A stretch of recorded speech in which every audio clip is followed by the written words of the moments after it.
Santa Snail. Santa was so tired he wasn't as young as he used to be. And every December there were billions of presents he had to deliver, all in one night. He flopped out in the garden on a sunbed in the hot sunshine, looking at the blue sky. It was still summer, and he was so busy worrying about how he was going to deliver all those presents that he wasn't enjoying himself at all.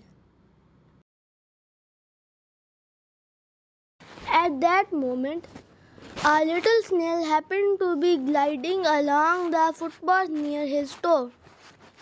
The little snail seemed to be fairly racing along. He was actually rushing quite a bit because it was such a lovely afternoon that his dad had proposed they get ice creams. Little Snail didn't want the brothers and sisters to choose the chocolate and leave him with none. But he was so busy thinking about the ice cream that, oops, he slid right into Santa Claus' hairy toe. Oh, terribly sorry, said the little snail. No trouble at all, said Santa Claus, looking sad. It's just a little slime. It will come right off. Little Snail tried to wipe the slime away, but as he was wiping the toe with his slimy self, he only got more slimy on Santa. I'm terribly sorry, stammered the little snail. I can see by the look on your face that you are very unhappy that I slimed you. Santa Claus was shocked by this. Oh no, little snail, he said. I am not sad about you bumping into me. Your slime is quite refreshing now that I can feel the breeze on my toe.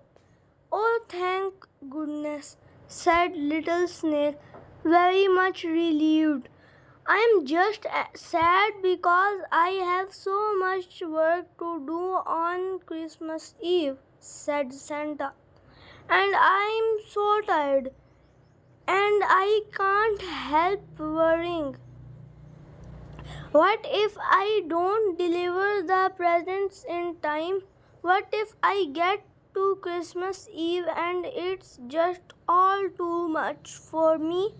I just don't know how I can do it all.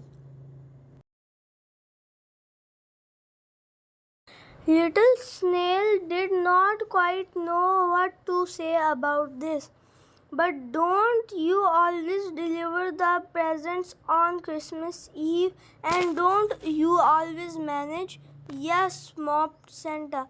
But I start to worry in January, and I keep worrying all through March until June. By the time I get to August, I feel I can hardly bear thinking about it. And that worry gets bigger and bigger until I feel like I just don't know how to do anything at all. That sounds very unhappy, said the little snail. And because Santa said he didn't mind his slime, and snails are quite cuddly, he gave poor sad Santa a little snail hug. Why don't I do it for you this year? He suggested. Santa looked surprised. You? Yes, me. Why not? Now Santa did not want to say this because it was not exactly polite. but he did not see any other way around it. Aren't you a little slow to deliver millions of presents in one night? Don't you worry yourself about that, said Little Snail, who was a kind hearted little gastropod. You just take good care of yourself for the next few months and have this year off. Let me take care of the presents and just concentrate on getting your confidence back. So that's what Santa did. He did yoga and crossword puzzles and read all the books he'd been meaning to read for years but had never gotten around to.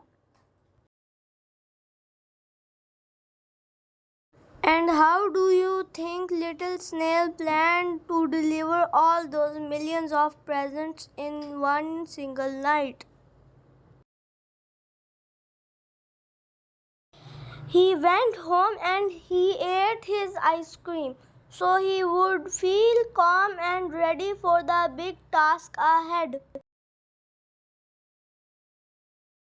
Then he started reading the naughty and the nice lists and the lists of who was getting what. That took him about a week. Because it's a little known fact that although snails are quite slow movers, they are super fast readers.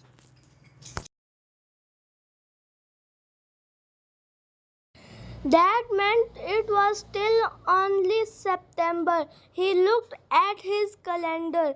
He filled in each day with an equal number of his children and toys, spread out over the next 3.5 months. And then he just started delivering the presents then and there. He mightn't have been the fastest creature in the animal kingdom, but he was patient and organized. He tucked the presents into the cupboards and wardrobes of parents everywhere. He disguised the gifts in shopping bags.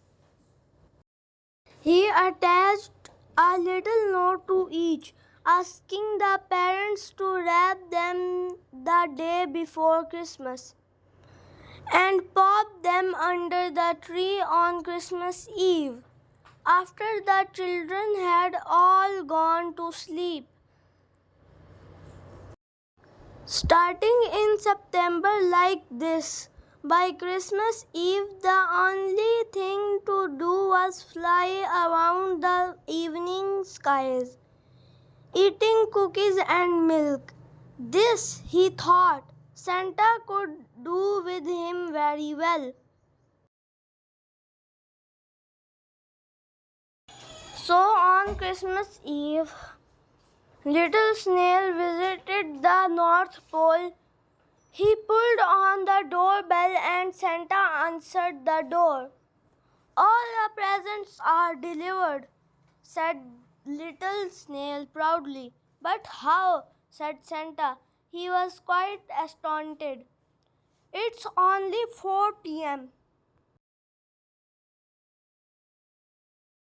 And Little Snail explained how he had done it. Santa marveled.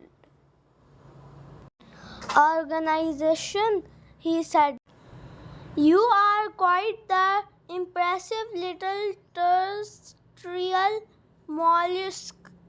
I was so busy worrying that I got myself into a dither. And Little Snail showed Santa about calendars and using lists and pens and stickers, and Santa got quite excited about it all. So excited that instead of thinking about next year with dread, He was already excited for it all to start. But first, said little snail, we need to go around and drink all that milk and eat all those cookies. They won't eat and drink themselves. Little snail and Santa did laugh. And they spent a wonderful Christmas Eve, sampling all the world's milk and cookies. Speculoos, Tim Tams, gingerbread, shortbread, chocolate chip, and Jack biscuits. All the most delicious treats the world's children had to offer. Little Snail liked it all so much. He thought it might even be better than ice cream. And that is how Santa learned how to stop worrying and get organized. It gave him so much extra energy that he even had time to take tap dancing classes. And his whole year was so much happier. And if you ever see some early Christmas presents in your parents' cupboard well before Christmas Eve, well, now you know why.